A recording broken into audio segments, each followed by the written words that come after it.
Hello everyone. Today we are discuss about labor law, meanings, type, natures, and need and constitutional provisions of labor law. यानी कि हम labor law define करेंगे जिसमें हम labor law का meaning, उसकी type, उसका nature, उसके constitutional provision, everything हम इस वीडियो में डिस्कस करेंगे. एग्ज़ाम भी हमारा बहुत पास है बट हमें कवर अप भी करना है. फर्स्टली मैं आपको बता दूं, इससे पहले मैं एक और वीडियो डाल चुकी हूँ जिसमें मैंने आपको important terms and factual things बताई हैं. जिसे आप कवर कर लोगे तो आप अच्छे मार्क्स गैदर कर सकते हो. ठीक है, but you don't have any time to cover it, so that's why मैं आपके लिए वीडियो लेकर आई हूँ ताकि आप वीडियोज़ में कवर कर लो. क्योंकि होता है ना, वीडियो का प्रेशर थोड़ा रहता है कि चलो यार देखनी है, खुद से नहीं हो पाती प्रिपरेशन, समझ सकती हूँ. कोई नहीं, तो चलो आज हम डिस्कस करेंगे labour law, type and nature. Okay, start करते हैं. फर्स्टली हम देखेंगे व्हाट इज लेबर लॉ, है ना. जब भी हम बात लेबर लॉ की कर रहे हैं हमें एक बात समझ में आती है कि लेबर लॉ आखिर क्या है और ये क्यों बनाई जाती है. आखिर लेबर लॉ के अंदर कौन कौन सी लॉज आती हैं. लॉज इट मीन्स एक्ट्स, है ना. कोई एक्ट बनाया गया होगा, कोई अधिनियम बनाया गया होगा, है ना, जो किसके लिए भाई, जो लेबर्स के लिए बहुत ज़्यादा, लेबर के हित के लिए, उनके बेनिफिट्स के लिए बहुत ज़्यादा महत्वपूर्ण था, जो बनाया गया. हमने बनाया, मैंने तो नहीं बनाया, पार्लियामेंट ने बनाया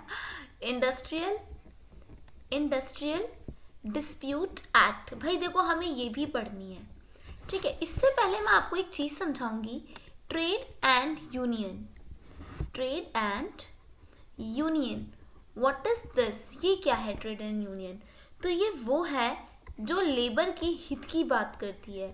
ठीक है, लेबर की बेनिफिट की बात करती है, लेबर के लिए लड़ती है. समझ रहे हैं. तो ये क्या करती है, हमेशा लेबर के वेजेस के लिए, ठीक है, वर्कर्स के डेज के लिए, है ना, इन सब चीज़ों के लिए क्या करती है, आवाज़ उठाती है.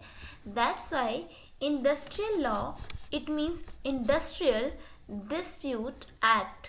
हम ये पढ़ेंगे. What is industrial dispute act, हम इसमें क्या पढ़ेंगे आखिर. इसका सीधा सा जवाब ये है, डिस्प्यूट मतलब होता है कोई भी विवाद हो जाना.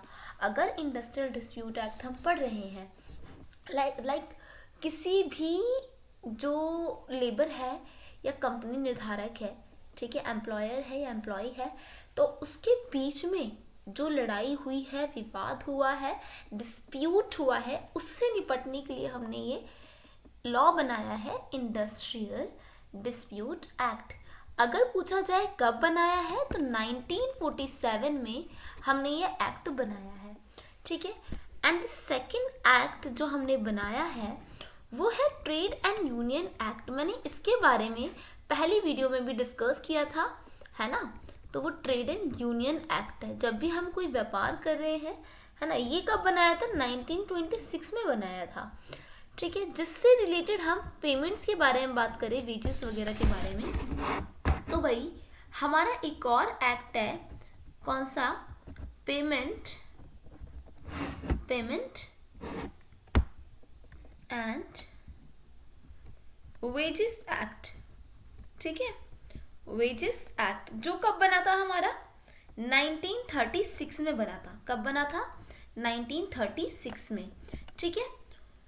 Fourth is most important, workman compensation act. अब व्हाट इज कंपनसेशन, एक ऐसी राशि, एक ऐसा अमाउंट जो कोई भी वर्कमैन क्या करता है, कंपनी को कंपनसेट करता है किसी भी कंपनी द्वारा अगर उसके साथ गलत किया गया है तो. ठीक है, तो ये 1923 में बनाया गया. ठीक है. इसके अलावा बेटा बहुत इंपॉर्टेंट एक्ट है आपका, the number 5 act is maternity and employ provident act. Exactly, employ provident act is most important for your examination. ये सब हम अब कवर करने वाले हैं. मैं बहुत शॉर्ट वीडियो बनाने की कोशिश कर रही हूँ. मैं कोशिश कर रही हूँ कि एक ही वीडियो में कंप्लीट हो जाए. अगर नहीं हो पाया सो सॉरी फॉर दिस, मुझे नेक्स्ट वीडियो लानी पड़ेगी.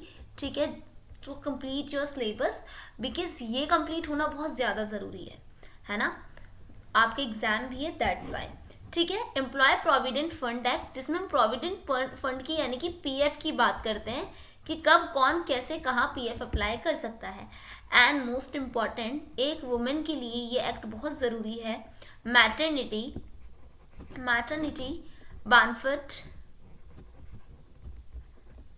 एक्ट। ओके, सो ये भी 1961 का एक्ट है और रिसेंट इसमें अमेंडमेंट भी हुए हैं। ओके, वो भी हम डिस्कस करेंगे।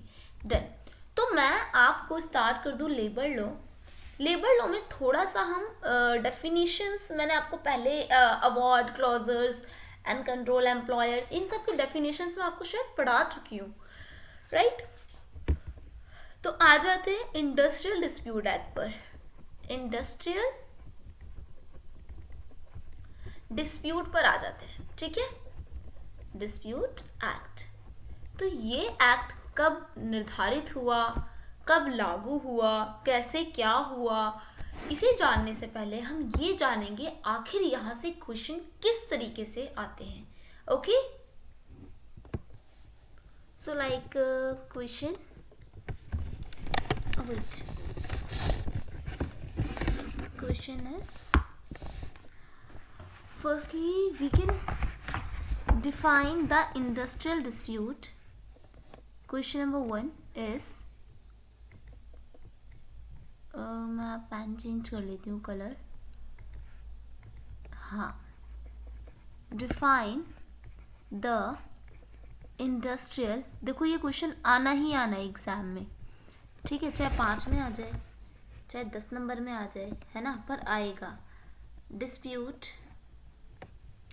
किसके बीच में, a, dispute between workman and employer. Dispute किसके बीच में, बिटवीन किसके बीच में भाई, where is the, between workman, workman and the employer। Okay, so employer और वर्कमैन के बीच में हमें डिस्प्यूट बतानी है, यानी कि कर्मकार, हिंदी में बोले तो कर्मकार व नियोजक के बीच में, नियोजक के मध्य औद्योगिक विवाद बताना है, औद्योगिक विवाद बताना है, ठीक है। इट्स मोस्ट इंपॉर्टेंट क्वेश्चन, ठीक है। द सेकेंड इज, किसके बीच में बताना है, एक वर्कमैन था जो काम कर रहा है, एम्प्लॉयर भी, ठीक है। डिस्प्यूट बताना है सस्पेंडेड वर्कमैन के, डिस्प्यूट किसके बीच में बताना है, डिस्प्यूट बिटवीन, किसके बीच में, सस्पेंडेड वर्कमैन, किसके बीच में भाई, जो सस्पेंड हो चुका है अब, ठीक है, सस्पेंडेड। क्या वो भी वर्कमैन और एम्प्लॉयर के बीच में ऐसा विवाद हो सकता है, कितनी बड़ी बात है ना, सस्पेंडेड वर्कमैन एंड एम्प्लॉयर, ठीक है ना। तो इनके बीच में भी विवाद बताना है, ठीक है। जिसे आप बोल सकते हो कर्मकार नियोजक, निलंबित कर्मकार आप बोल सकते हो, ठीक है, क्या बोल सकते हो, निलंबित, निलंबित कर्मकार व कौन, नियोजक, ठीक है। इनके बीच में क्या बताना है आपको, इनके बीच में बताना है आपको किस प्रकार से विवाद मतलब हो सकता है और इसको किस तरीके से निपटाया जाएगा। कहने का मतलब ये, औद्योगिक विवाद की परिभाषा दीजिए, बताएं क्या ये विवाद औद्योगिक है या नहीं है, like these type of question. So firstly we know about it, who is employer, है ना, हम जानते हैं कौन है एम्प्लॉयर, मैंने पहले वीडियो में बताया आपको एम्प्लॉयर कौन है, वर्कमैन कौन है, क्लोजर बताया, सब चीज़ें बताई हैं। और मैम किस तरीके के क्वेश्चंस आपको टकरा सकते हैं यहाँ पर, कैसे कैसे question, these are the most important question, please इसे आप बिल्कुल भी हल्के भी मत लेना, please, it's humble request for you.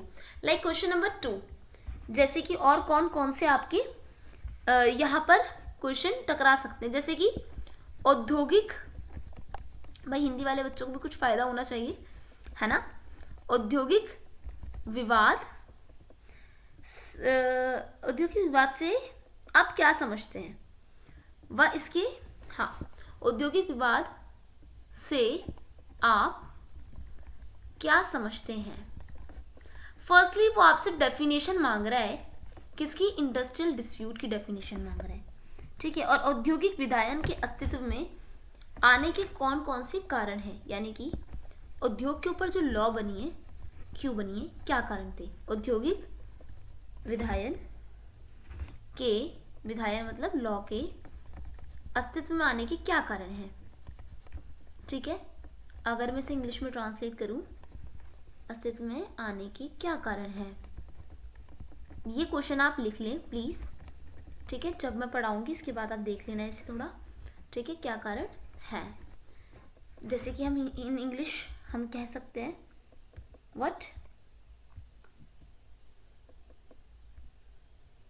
आप इसको, what do you understand by industrial dispute, you can say like that, what do you understand, what do you understand by industrial dispute, okay.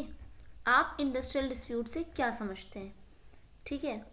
And also what are the reason, what are the reason, what reason for the existence of industrial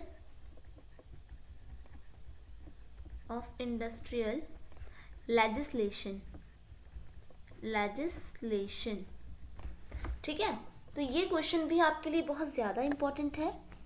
and according to me, in this act which is important for you and your examination also, the most important question is, I think there's a repeated question also, कि हड़ताल से आप क्या समझते हैं, है ना। ये क्वेश्चन बहुत इंपॉर्टेंट होता है कि हड़ताल से आप क्या समझते हैं,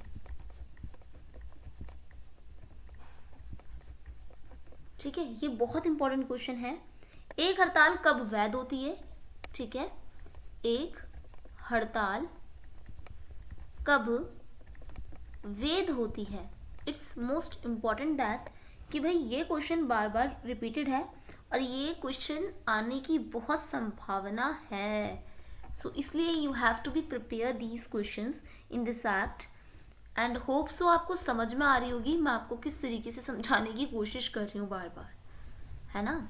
तो एक हड़ताल कब वैध होती है और क्या हड़ताल एक संवैधानिक अधिकार है। मैं तीनों क्वेश्चन आपको सच में सॉल्व करके दिखाऊंगी। पूरी वीडियो देखें, लास्ट तक बने रहें, क्योंकि बेटा मुझे पहले आपको सारा टॉपिक समझाने हैं। अगर देखो कंप्लीट हो गए सारे, ट्रेड एंड यूनियन मैं तो नहीं कहूँगी कि होंगे, बस इंडस्ट्रियल डिस्प्यूट एक्ट इसके अंदर होगा, बिकॉज हम लेबर लॉ समझ रहे हैं, ठीक है। हम इंडस्ट्रियल डिस्प्यूट एक्ट भी समझेंगे इसी के अंदर, तो आपको पता होना चाहिए, ठीक है।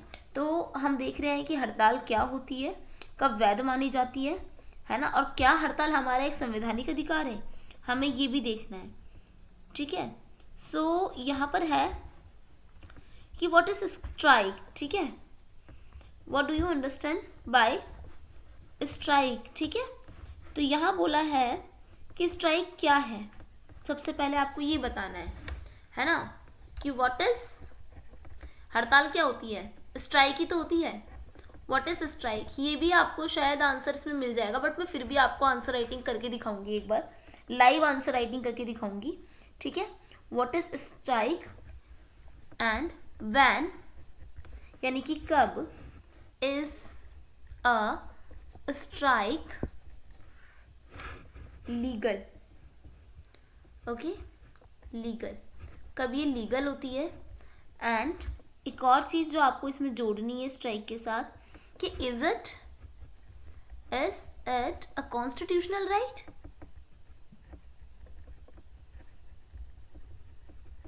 ठीक है, क्या ये हमारा कॉन्स्टिट्यूशनल राइट है तो कहाँ है बताओ।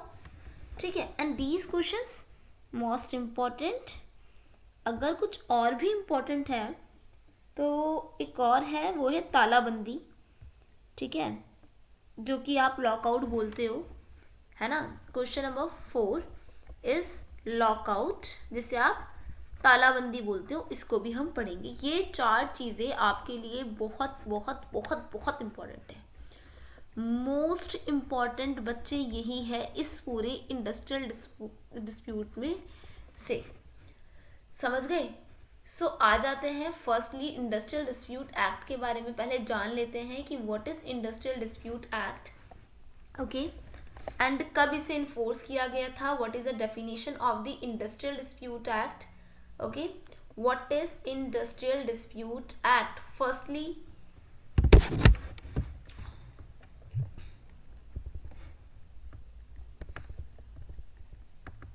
इंट्रोडक्शन पढ़ते हैं हम। किसका इंट्रोडक्शन पढ़ रहे हैं बच्चे? अब हम इंट्रोडक्शन पढ़ रहे हैं इंडस्ट्रियल डिस्प्यूट एक्ट का। किसका पढ़ रहे हैं? इंडस्ट्रियल डिस्प्यूट एक्ट का इंट्रोडक्शन पढ़ रहे हैं। ठीक है, इंट्रोडक्शन पढ़ रहे हैं इंडस्ट्रियल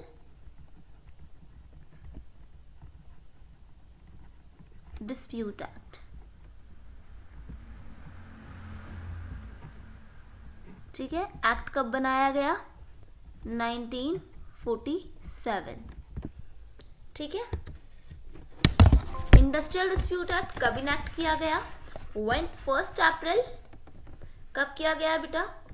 1 अप्रैल 1947 में इंडस्ट्रियल डिस्प्यूट एक्ट को इनैक्ट किया गया, लागू किया गया। ठीक है, तो इंडस्ट्रियल डिस्प्यूट एक्ट, ठीक है, 1947 was enacted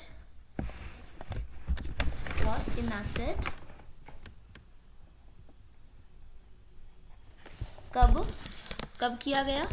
मैंने अभी बताया कि ऑन 1 अप्रैल 1947 में इसको इनेक्टेड किया गया। भाई इसको आखिर इनेक्टेड क्यों किया गया? टू प्रोवाइड द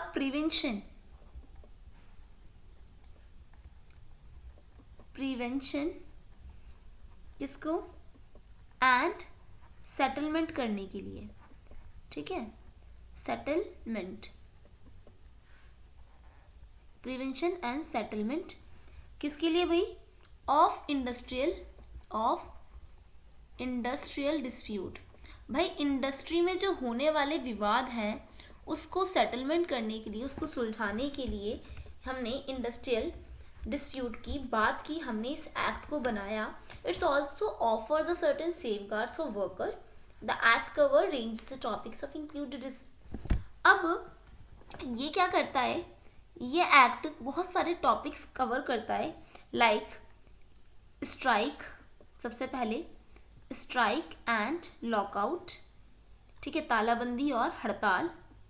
ठीक है, lockout and strike is legal और नॉट, ये भी ये बताता है कि ये इलीगल है या लीगल है। ठीक है, ये भी हमारा ये एक्ट बताता है।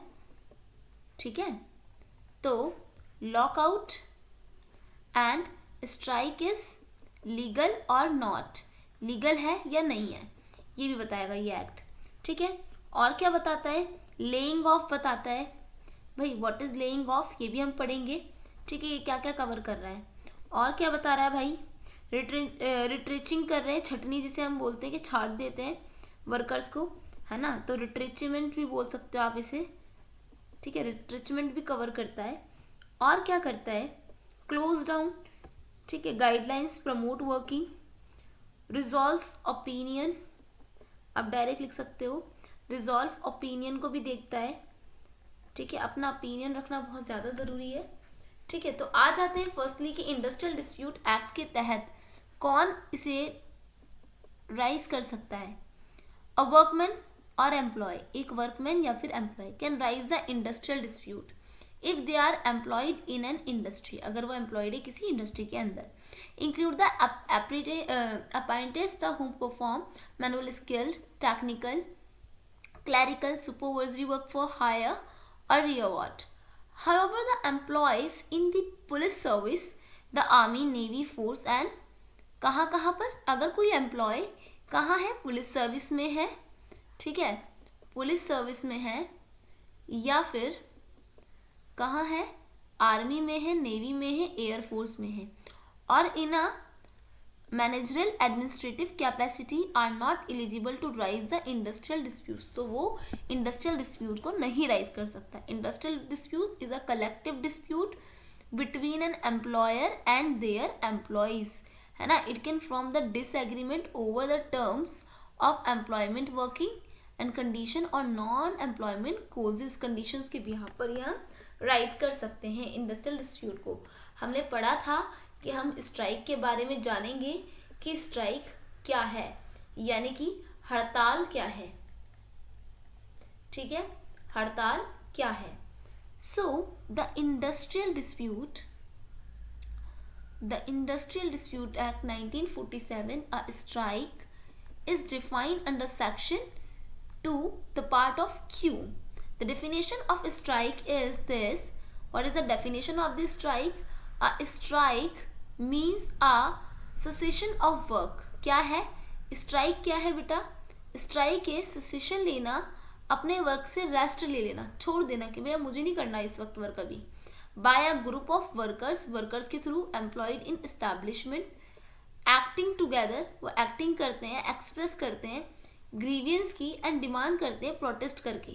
Include the situation where workers refuse to continue work accept employment, यानी कि क्या कर देना बेटा, अगर हम बोलें व्हाट इज स्ट्राइक, हिंदी में बात करते हैं. सो स्ट्राइक को क्या बोल सकते हैं, है ना, हड़ताल. मतलब किसी की मांग पूरा ना करने पर जो अपने कामों को बंद कर देते हैं, है ना, क्या कर देते हैं, मांग पूरी ना की जाने पर, है ना, मांग पूरी ना की जाने पर काम व दुकानों को बंद कर देना क्या कहलाता है भैया, आप हड़ताल पर बैठ गए, है ना, चाहे वो कुछ भी वर्क हो, रहते देन आप वकील है, डॉक्टर है, कुछ भी है. आए दिन आप सुनते रहते होंगे कि भाई एडवोकेट एक्ट लागू ना होने पर वकीलों ने हड़ताल की, तो दिस इज ए स्ट्राइक. आप याद रखना इंडस्ट्रियल डिस्प्यूट एक्ट के सेक्शन 2, कौन सा सेक्शन बेटा, सेक्शन 2 के क्यू पार्ट के अंदर स्ट्राइक के बारे में लिखा हुआ है. प्लीज कौन से एक्ट के, इंडस्ट्रियल डिस्प्यूट एक्ट के. आ जाते हैं स्ट्राइक्स के की फीचर्स के ऊपर आ जाते हैं स्ट्राइक के. ओके, सो की फीचर्स क्या है स्ट्राइक के, कि भाई सेसेशन ऑफ वर्क है ना.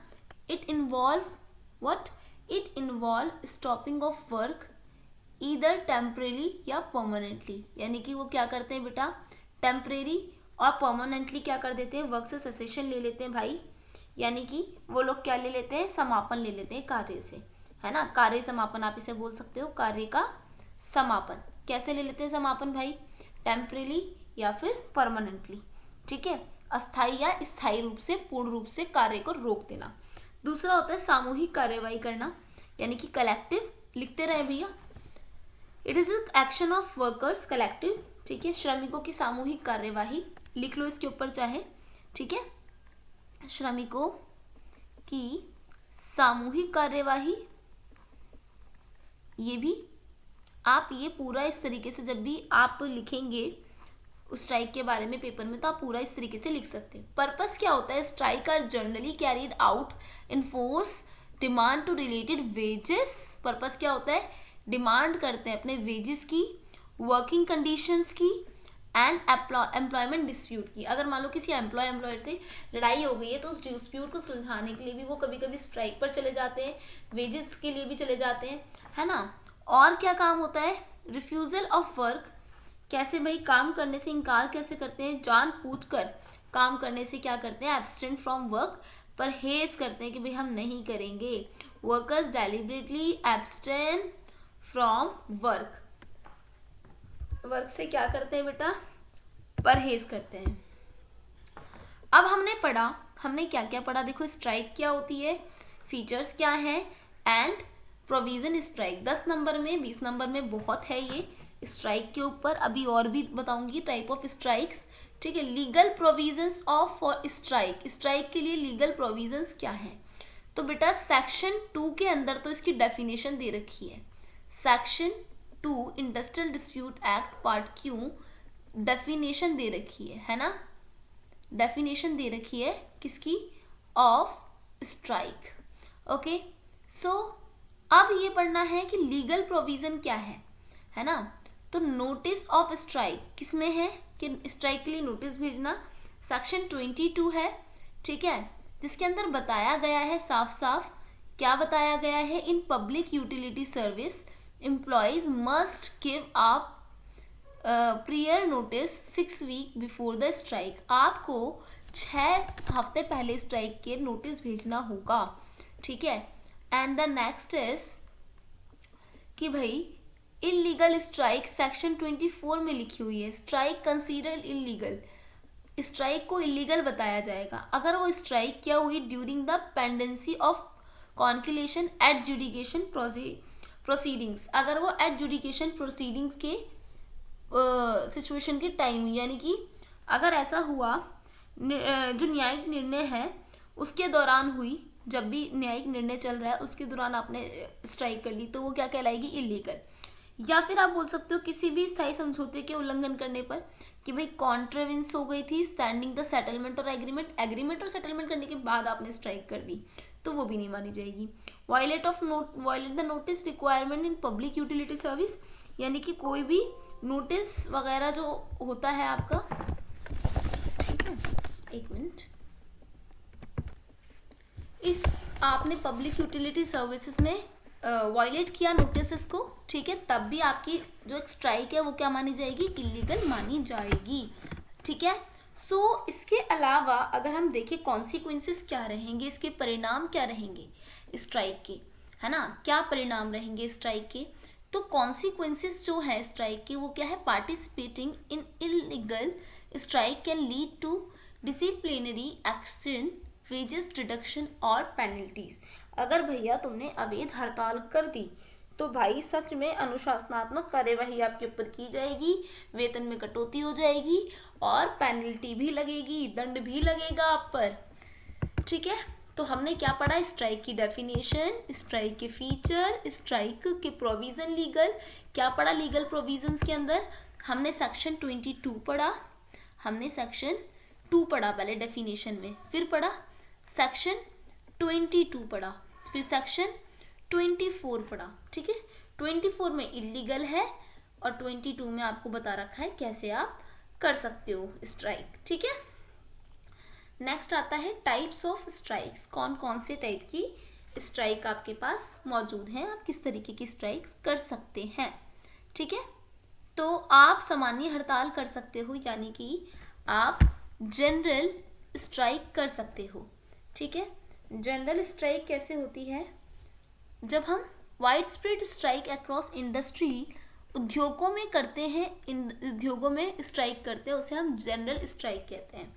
सिट डाउन स्ट्राइक होती है जब occupy the work place refuse the work, यानी कि कोई भी काम करने वाला जो वर्कर होता है अपने वर्क प्लेस से क्या कर देता है, इनकार कर देता है काम करने से, उसे बोलते हैं सिट डाउन, यानी कि बैठ गया अब नहीं कर रहा मैं काम, ठीक है। गो स्लो स्ट्राइक कौन सी होती है, धीमी गति से प्रहार करना, जानबूझकर क्या करते हैं वर्कर्स, डिलिबरेटली रिड्यूस कर देते हैं प्रोडक्टिविटी में, काम करना कम कर देते हैं, है ना। हंगर स्ट्राइक भूख हड़ताल कहते हैं जिसे, most important it is, India में कई बार देखी गई है ना। तो भूख स्ट्राइक क्या होती है, यानी कि भूख कह रही हूँ, हंगर स्ट्राइक क्या होती है, workers go on hunger fast to press demand, है ना। तो जो वर्कर्स हैं अपनी मांगों को लेके भूख हड़ताल पर बैठ जाते हैं, फास्ट पे बैठ जाते हैं भाई, और कई तो मर भी जाते हैं, है ना। अब और डिमांड के लिए क्या करते हैं, अपने फास्ट पर बैठ जाते हैं। अब आती है सिंपैथिक स्ट्राइक, ठीक है। सिंपैथिक स्ट्राइक कौन सी होती है? सहानुभूति स्ट्राइक, जो हम सहानुभूति से जो करते हैं, जो श्रमिक का दूसरे श्रमिक, एक श्रमिक जो है ना, workers strike in support another group of worker, एक वर्कर का ग्रुप दूसरे वर्कर के ग्रुप को क्या करता है? सपोर्ट करता है। कितने टाइप की है? 5 टाइप की स्ट्राइक है। Journal strike, sit down, go slow strike, hunger strike, sympathetic यानी कि सहानुभूतिपूर्ण स्ट्राइक। ठीक है, सहानुभूतिपूर्ण स्ट्राइक, ये भी आपकी इसी के अंदर आती है। देन आता है आपका डेफिनेशन ऑफ लॉकआउट। अब हमारा स्ट्राइक जो है कंप्लीट हो गया। 3 सेक्शन हमने स्ट्राइक के अंदर पढ़े। सेक्शन 2 डेफिनेशन, सेक्शन 22 जिसमें बताया हम कैसे स्ट्राइक कर सकते हैं, सेक्शन 24 जिसमें बताया इलीगल कौन सी है स्ट्राइक। ठीक है, इलीगल कैसे हो सकती है आपकी स्ट्राइक, ये भी उसमें बताया गया है। ठीक है, तो अब ध्यान रखना आगे से। अब आता है आपका सेकंड टॉपिक, लॉकआउट, तालाबंदी, है ना। मैंने बताया था ना, हड़ताल और तालाबंदी बहुत इंपॉर्टेंट है। तो ये है आपका तालाबंदी। ठीक है, तालाबंदी क्या है? स्ट्राइक था कि काम छोड़कर बैठ गए। तालाबंदी क्या है? बिल्कुल ही छोड़ दिया भाई। Define the under section 2I, section 2 में ही है पर I में है। ठीक है, and lockout means the temporary closing of place employment, suspension. ठीक है, क्लोज कर देना किसको बेटा? Temporary close of a place employment, suspension of work और refusal, employer continue employ workers connection with an industrial dispute. जब हमारा इंडस्ट्रियल डिस्प्यूट खत्म हो जाएगा, हम दोबारा से काम शुरू कर देंगे, हमने अभी फैक्ट्री पे ताला डाल दिया। ये होती है तालाबंदी, समझ में आई? ये होती है तालाबंदी। अब आओ इन सिंपलर टर्म्स, अगर हम लॉकआउट की डेफिनेशन बोले तो when the employer close down the work place, जब एम्प्लॉयर वर्क प्लेस क्लोज कर देते हैं, स्टॉप कर देते हैं वर्क को, put pressure workers during the dispute, जब उनका विवाद चल रहा था उस टाइम पर। ठीक है, तो क्या कहते हैं उसे? हम लॉकआउट कहते हैं या फिर तालाबंदी कहते हैं। की features of lockout, employer action is initiate the employer and the not workers, या एम्प्लॉयर द्वारा होता है, वर्कर्स द्वारा नहीं होता। अब दोनों में डिफरेंस समझाती हूँ तुम्हें पहले कि भाई लॉकआउट जो है, ठीक है, जो लॉकआउट हो रहा है आपका वो कौन करेगा, है ना, और जो स्ट्राइक है वो कौन कर रहा है। सपोज मेरे पास एक इंडस्ट्री है, ठीक है, मैं इसकी ऑनर हूँ। ठीक है, मैं इसकी ऑनर हूँ। आप लोग कौन है? मेरे वर्कर्स हैं। ठीक है, यहाँ पर लेबर है, आप लोग काम करते हैं।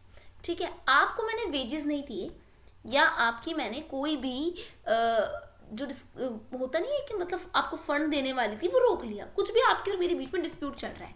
ठीक है जी, मैंने आपकी 1-2 महीने की तनख्वाह रोक रखी है, वेजेस रोक रखा है, तो आप लोग सब क्या करेंगे? काम करना बंद कर देंगे। ठीक है, आप सब लोग क्या करेंगे? काम करना बंद कर देंगे। आपका काम करना बंद करना मेरे लिए क्या कहलाएगा? क्या कहलाएगा? वर्कर ने काम करना बंद करा तो स्ट्राइक। ठीक है, आप स्ट्राइक पर बैठ गए और सपोज आपसे मेरा कोई विवाद चल रहा है, ठीक है, और मैंने अपनी फैक्ट्री पे ताला डाल दिया, यानी कि मैंने करा है ना काम, एम्प्लॉयर। ठीक है, तो ये क्या कहलाया? लॉकआउट। बहुत ही सीधे और सरल शब्दों में मैंने आपको बताया है। अभी भी समझ नहीं आया तो क्या ही होगा, फिर तुम्हारा कुछ नहीं होने वाला। ठीक है, अब सबसे पहले यही बोलूँगी कि भाई एम्प्लॉयर एक्शन यानी कि जो नियोक्ता है, जो कंपनी का नियोक्ता है, लिख लो यहाँ पर। ठीक है, नियोक्ता, नियोक्ता कौन होता है? जिसकी कंपनी है या जो वहाँ का मैनेजर है, नियोक्ता द्वारा कार्यवाही की जाती है इसकी। ठीक है, नियोक्ता द्वारा ही श्रमिकों द्वारा नहीं की जाती। ठीक है, और industrial dispute the must be connected dispute between the employer and workers, यानी कि औद्योगिक विवाद किसके बीच में जुड़ा होना चाहिए? एम्प्लॉयर्स और वर्कर्स के बीच में। ठीक है, इंडस्ट्रियल डिस्प्यूट किसके बीच में जुड़ा होना चाहिए? Must be connected dispute between employer and workers. The temporary in nature, अगर मैं देखूँ temporary, lockout is not permanent but temporary.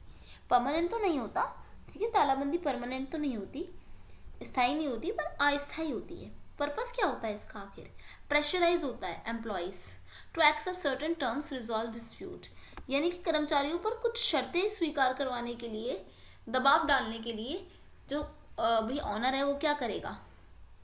Company बंद कर देगा कि भाई कुछ टाइम के लिए मैंने बंद कर रखा है कंपनी को, बस वरना तुम्हें ये वाली शर्तें माननी पड़ेंगी।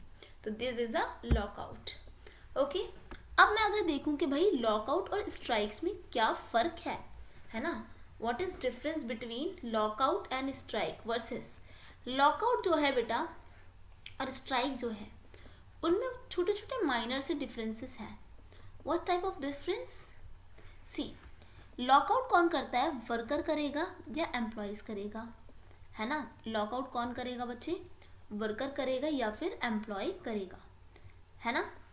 और आपका लॉकआउट वर्कर करेगा, एम्प्लॉय करेगा, पर जो स्ट्राइक है वो सिर्फ एम्प्लॉयर करेगा। एक मिनट, हाँ बच्चों, ये ना, ये इसका है एंड ये इसका है, ठीक है, यस, ठीक है बच्चे, ये ना थोड़ी सी मिस्टेक हो गई है, ठीक है, ये इसके लिए है और ये इसके लिए है, समझ लो एक बार, ठीक है। ये लॉकआउट के हैं सारे और ये स्ट्राइक के हैं सारे। तो स्ट्राइक कौन करेगा, स्ट्राइक वर्कर करेगा। लॉकआउट कौन करेगा, लॉकआउट एम्प्लॉयर करेगा। Strike pressure demand to protest होती है, lockout pressurise worker in dispute होती है। सेसेशन वर्क बाय एम्प्लॉयज, यहाँ पे क्लोजर वर्क बाय एम्प्लॉयर, यहाँ पे वो क्लोज कर देता है। Collective decision of employees, decision management of employers, ठीक है, इन दोनों में डिफरेंस होता है। Legal provisions related to lockout, lockout के रिलेटेड हमने लीगल प्रोविजन जानना है। सेक्शन 22 दोबारा क्या कहता है, restrictions on lockout in public utility service, an employer cannot declare, what cannot declare, wait just a minute, क्या बोला मैंने, in public utility service an employer cannot declare lockout without the given 6 week prior notice। Same lockout से strike में भी था, छः हफ्ते पहले आपको नोटिस भेजना पड़ेगा, तब स्ट्राइक पर जाओगे आप। और ऐसे ही सेक्शन 22 में लिखा हुआ है कि भाई तुम लोग तब क्लोज करोगे, लॉकआउट करोगे, तब तालाबंदी करोगे जब आप 6 हफ्ते पहले नोटिस भेज दोगे। Lockout can be started before 14 days from the date of serving notice, यानी कि जब आपने नोटिस भेज दिया उसके 14 डेज से आप स्टार्टेड नहीं कर सकते, can not be started before, उससे पहले आप नहीं कर सकते, ठीक है।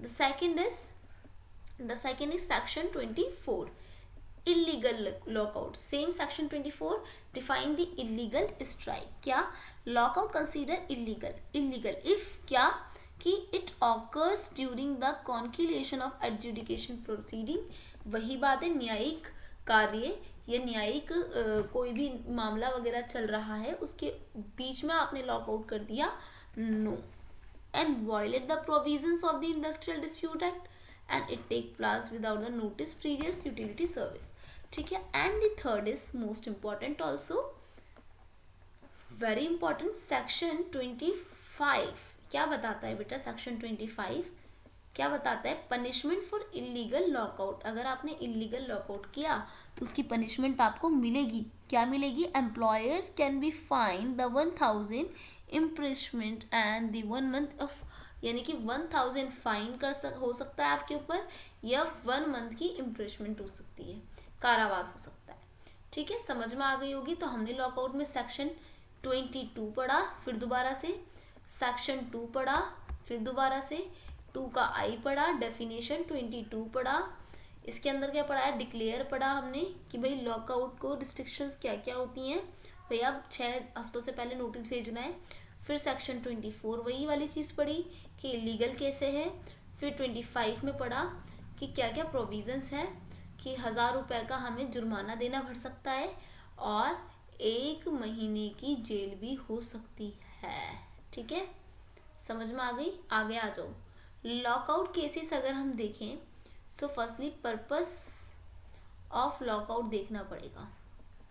Usually declare to break strike, resist workers demand and court scrutiny, court examine if lockout was genuine response to industrial dispute or coercive action, impact is workers face loss of wages, production and business suffer due to work stoppage, ठीक है। Workers जो हैं, अगर हम इसे देखें कि भाई लॉकआउट के केसेस क्या हैं, कैसे वो रहता है, so firstly you know that कि तालाबंदी का उद्देश्य क्या है। अगर तालाबंदी आमतौर पर हड़तालों को तोड़ने या श्रमिकों की मांग का विरोध करने के लिए की जा रही है, ठीक है, तो कर सकते हो इस मामले में। या न्यायालय या उच्च न्यायालय की जांच करने के लिए तालाबंदी औद्योगिक विकास की मतलब बलपूर्वक कार्यवाही की जा रही है, तो वो भी इम्पैक्ट क्या पड़ेगा, श्रमिकों के वेतन को नुकसान झेलना पड़ेगा, काम बंद हो जाएगा, उत्पादन कम हो जाएगा, ठीक है। The next is and there is also lot of things. There's a lay off. What? Lay off. Lockout cases. अब आएगा आपका lay off. What is lay off? It is also include the Industrial Dispute Act. Okay? तो lay off क्या है? Lay of का मतलब है नियोक्ता द्वारा किसी विशेष कारण से कर्मचारी को अस्थायी रूप से नौकरी से निकाल देना। देखो भाई, मैंने क्या करा, अभी हमने स्ट्राइक पढ़ी। स्ट्राइक क्या कह रही है? सेक्शन 2 क्या कह रहा था, क्यों वो भी, ठीक है, क्या कह रहा था कि भाई मैं वर्कर हूँ, मैं नहीं कर रहा काम, मेरी मांगे पूरी करो, है ना। लॉकआउट क्यों हो रहा था कि भाई ज़्यादा नहीं मांगे हो रही है तेरी, मैं जो कह रहा हूँ वो कर, है ना। लॉकआउट कौन कह रहा है? ये मालिक कह रहा, ठीक है, एम्प्लॉयर कह रहा, है ना, एम्प्लॉयर कह रहा। अब आ जाता है ले ऑफ, ठीक है, यानी कि इसे हम बोलते हैं छटनी। क्या बोलते हैं हिंदी में? छटनी। इसे बोलते थे, स्ट्राइक को क्या बोलते हैं? हड़ताल। और लॉकआउट को बोलते हैं तालाबंदी, ठीक है, तालाबंदी। तालाबंद कर दिया, फैक्ट्री में आना मत कोई भी अब है ना। ले ऑफ क्या है? छटनी है। Definition of lay off, firstly definition क्या है आखिर, तो ले ऑफ क्या है? Lay off refers to the temporary inability of an employer to provide the employment to worker due to the specific reason. यानी कि एक स्पेसिफिक रीजन से अगर मैं किसी भी अपने कर्मचारी को अस्थायी रूप से निकाल रही हूँ। अस्थायी क्या होता है बेटा? टेम्परेरी। अस्थायी क्या होता है? टेम्परेरी, ठीक है। It is not termination of employment, temporary suspension of work, ठीक है, बल्कि ये क्या है? टेम्परेरी सस्पेंशन है कि भाई देख 2 महीने बाद आ जाइए, अभी मेरे पे ना काम वाम नहीं है, इसलिए मैं तुझे पैसे नहीं दे सकता, है ना। Under the act law, lay off means the failure, refusal और inability of an employer to give employment to a workman. यानी कि छटनी का मतलब होता है नियोक्ता द्वारा किसी ऐसे कर्मचारी को रोजगार देने में विफलता। कैसे? जो बेचारा इनेबल है, फेलियर है, रिफ्यूजल है, whose name is one of moisture rules of industrial establishment due to reason beyond the employer's control। यानी कि जिसका नाम नियोक्ता के नियंत्रण के परे कारणों से औद्योगिक प्रतिष्ठान मास्टर रोल में हो, कि भाई कुछ तो इसमें खराबी है, तो भाई अभी 2 महीने अपने घर पे वेट कर, बुला लूंगा मैं काम पे वापस तुझे, ठीक है, ऐसे करके जो बोल देते हैं, ठीक है, उसे हम ले ऑफ कहते हैं। क्या बोलते हैं? ले ऑफ बोलते हैं। अब आते हैं हम condition of lay of. Condition क्या होती है ले ऑफ की? कंडीशंस क्या होती हैं? To be considered of lay off, considered lay off, the workman must on the master's roll for establishment, है ना। इसकी कंडीशन जाननी है हमें पहले ले ऑफ की, कि भैया किस तरीके से ले ऑफ दिया जा सकता है। कर्मचारी का मास्टर रोल होना चाहिए उसके अंदर, है ना। Employ can not provided the employment to reason like stage of raw material, है ना। अगर वो नहीं, ले ऑफ हो सकता है लागू, अगर एम्प्लॉयमेंट में वो एम्प्लॉयर जो है प्रोवाइड नहीं कर पा रहा, क्या, रॉ मटेरियल प्रोवाइड नहीं कर पा रहा है, ब्रेक डाउन ऑफ मशीनरी, उसकी मशीनरी टूट गई है ना। या फिर आप बोल सकते हो क्या कि इकोनॉमिक स्लो डाउन चल रहा है उसका, एक्यूमुलेशन ऑफ स्टॉक्स में, नेचुरल क्लैमिटीज हो रही हैं, फ्लड्स, अर्थक्वेक आ गया उधर, power failure of other operational challenges हो रहे हैं, है ना, बहुत सारे ऑपरेशनल चैलेंजेस को सामना करना पड़ रहा है। तो इन सब चीज़ों की वजह से अगर ले ऑफ हो रहा है तो ठीक है, ये कंडीशन है ले ऑफ की, ठीक है। अब rights of workman during lay of, अगर मैं सेक्शन 25 का सी देखूं, सो आप नोटिस करेंगे ले ऑफ का सेक्शन 25 सी, क्या, during lay off section 25 C, workman who has completed least 1 year of continuous, कम से कम 1 साल किसी सर्विस में उसने कंप्लीट कर लिया, it's entitle compensation during the lay off. और अगर उससे कहा कि भाई देख अभी मेरे पे इतने पैसे नहीं है या अभी काम वाम नहीं चल रहा, बाद में ही, तो वो कंपनसेशन की डिमांड कर सकता है इफ उसने 1 ईयर कंप्लीट कर लिए तो। Compensation equal to 50% of the total basic wages and dearness allowance that the workman would have earned and he worked during the period. जितना भी उसने कमाया, ठीक है, उसका 50% भी हो सकता है। ठीक है। एक्सेप्शन ऑफ ले ऑफ, अब हम अपवाद पढ़ेंगे ले ऑफ के अपवाद। ठीक है, कि अपवाद lay off compensation under the following no compensation is payable. क्या कंडीशंस हैं ऐसी जहां पे कोई कंपनसेशन ना हो? Strike, refusal of work, worker refuse the accept alternative employment provide the employer. यानी कि स्ट्राइक जो है, रिफ्यूजल ऑफ वर्क, वर्कर ने क्या करा, रिफ्यूज करा अल्टरनेटिव एम्प्लॉयमेंट्स को। सीजनल एम्प्लॉयमेंट आ गई है, इंडस्ट्रियल इस्टेब्लिशमेंट इज सीजनल, है ना। Casuals work, workers who are not permanent employ. तो हम वहां पर क्या कर सकते हैं, अपवाद कर सकते हैं, किससे? छटनी से। तो हड़ताल, काम से इनकार, यदि कर्मचारी जो है वो नियोक्ता द्वारा प्रदान किए गए वैकल्पिक रोजगार को स्वीकार करने से इनकार करता है कि भाई मुझे ये वाला रोजगार नहीं चाहिए, मुझे वो वाला रोजगार चाहिए, तो भी क्या हो सकता है बेटा? तो भी जो एम्प्लॉयर है उसको तो भाई काम दे रहा है ना, आप ही नहीं ले रहे, है ना काम, तो इसीलिए आप भाई उस चीज़ के लिए फिर कंपनसेशन के लिए आप नहीं है ना, आपका एम्प्लॉयर देगा कंपनसेशन। ठीक है। मौसमी बेरोजगारी के अंदर भी वो नहीं दे सकता क्योंकि उसका एम्प्लॉयमेंट नहीं है। ठीक है। और आश्रमिक श्रमिक जो होता है वह श्रमिक जो स्थायी कर्मचारी नहीं है। मैंने सिर्फ आपको 3 महीने के लिए, 3 मंथ्स के लिए कॉन्ट्रैक्ट पर रखा था, आपके मंथ पूरे हो गए भाई, जाओ अब। ठीक है। तो अब इसके बाद आप कहो कि नहीं मैम मैं तो आपके ऊपर कंपनसेशन सू कर दूंगा, तो इट्स नॉट पॉसिबल। ठीक है। And the application of lay off provision, बेटा इतना लिखवा दिया है मैंने कि अगर आप एग्जाम में अपनी तरफ से ना लिखे ना और सिर्फ यही कर दे तो इट्स इनफ आई थिंक, है ना। तो ले ऑफ क्या है?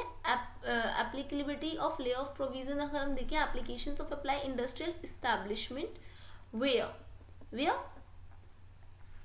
50 or more workmen are employed on an average per working day in preceding 12 months.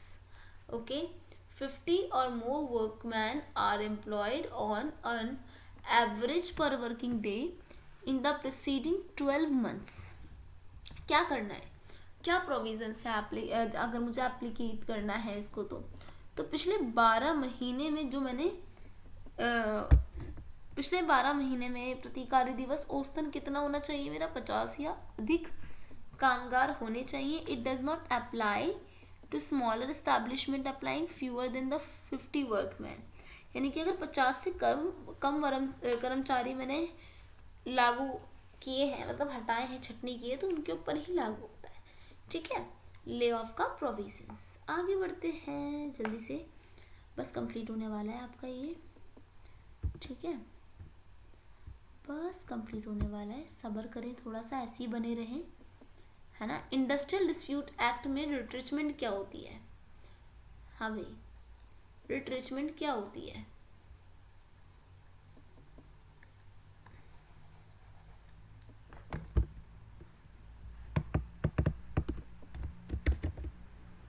क्या होती है रिट्रेचमेंट?